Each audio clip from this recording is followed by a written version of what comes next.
Hello, my name's William Brito. I'm 17 years old and I'm from... That was a pine cone. I'm 17 years old and I'm from Oxford International College. And today I'll be explaining to you my hypothetical algae project called PowerPaint. So I basically came up with this idea when taking an algal biotechnology course online. And a bit about me, like I said, 17 years old from Oxford International College. I take 3 A levels, maths, chemistry, biology, and I also do an EPQ on genetic modification. I wish I did computer science as well, but it just made no sense with biochemistry, which is what I'm going to be doing at university, hopefully next year. So PowerPaint basically contains photosynthetic algae, and that is used to, of course, photosynthesize and produce bioelectric currents, as you can see in this beautiful diagram over here. Originally, I was actually going to do something else. It was going to be called stempathy, which is stem empathy, which is basically this plant that had a plant pot that had a screen on it, and it had biosensors connected to the plant, and then it would be showing things like I'm thirsty, or it's too hot in here, or I need more light. But I did a lot of research on that, a lot of time, and then I found out that there's already a company that does it, so a bit of a shame. But yeah, this one is completely original, and so yeah, I'll get into how this basically works. Here's basically the equation for photosynthesis, which you already probably know. Carbon dioxide plus water goes to glucose and oxygen with light energy, and that light energy, of course, we'll be getting from the sun. And then a little bit beyond my year 12 knowledge, but I've done some extra looking into the year 13 spec.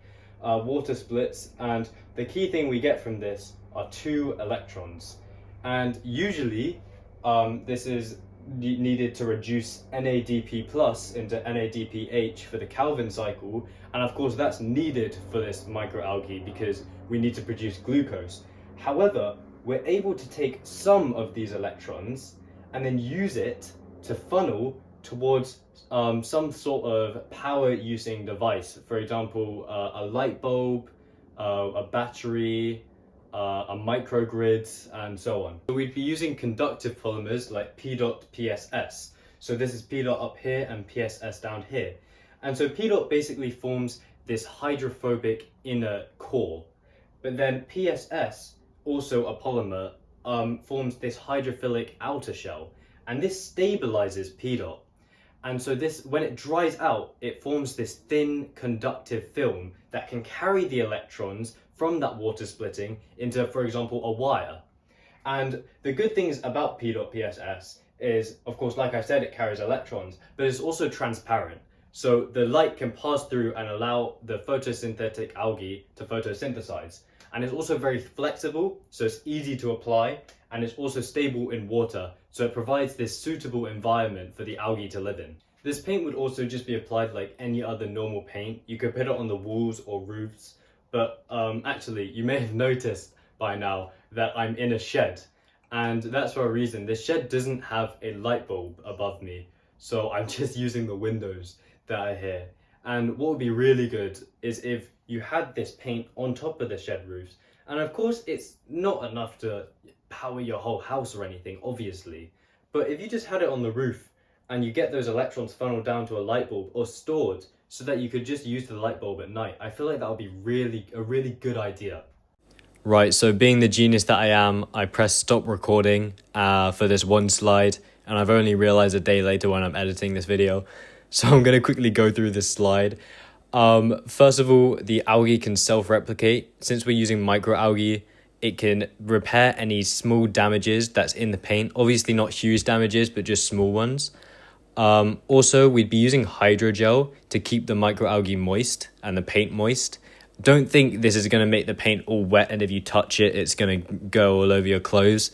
It's more so trapping water at a microscopic level, so it'll be dry or rubbery. And this is just to prevent the water from evaporating too quickly, because as we covered, water is needed for photosynthesis.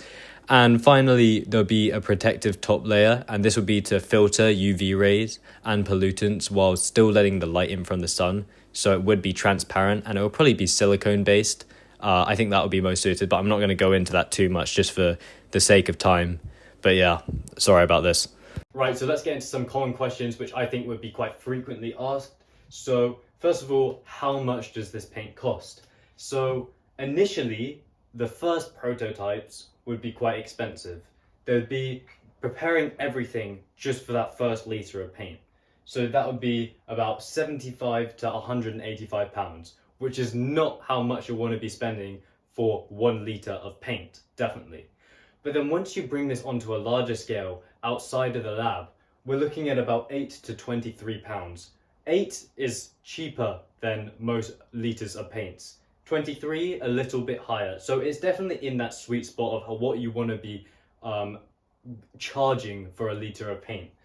Also, I want to go into the energy, how much energy you're getting, and that's really difficult to say because we'll need to take in a lot of factors into account. For example, how humid is it, how much sun there is, how long is the sun out for, the temperature. There's so much to go over, and I think the best way to really get a good value to that is by getting that first prototype out and testing it.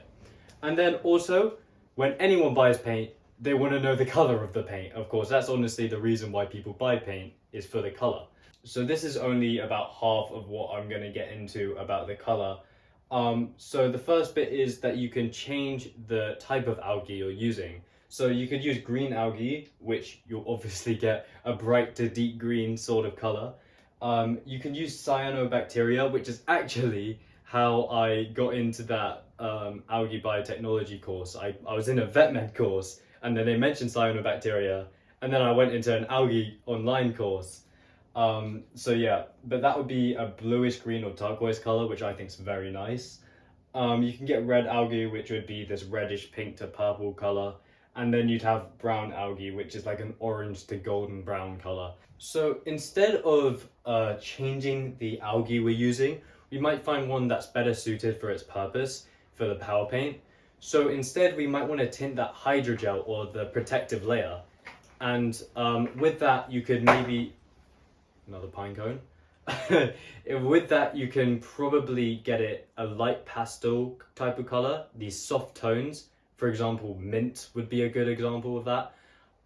You won't be able to use opaque pigments like titanium white or opaque black because, of course, that won't let the sunlight pass through, which is very important for this whole project to work. But yeah, I still think it gives a lot of options. And just to wrap this up, I want to go into maybe some other alternative ideas or extra ideas I have with this project. Maybe to get some color changing algae. So an example would maybe be going from red to green. I think that'd be really cool. Instead, we could actually get tiles with this power paint on it. So it can just be applied to these structures, for example, a shed.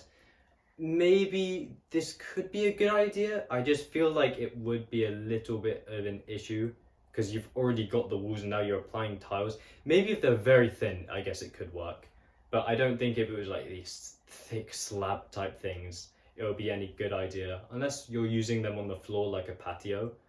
But then finally, also, I was thinking engineering the algae to make it bioluminescent. I think that would be really cool.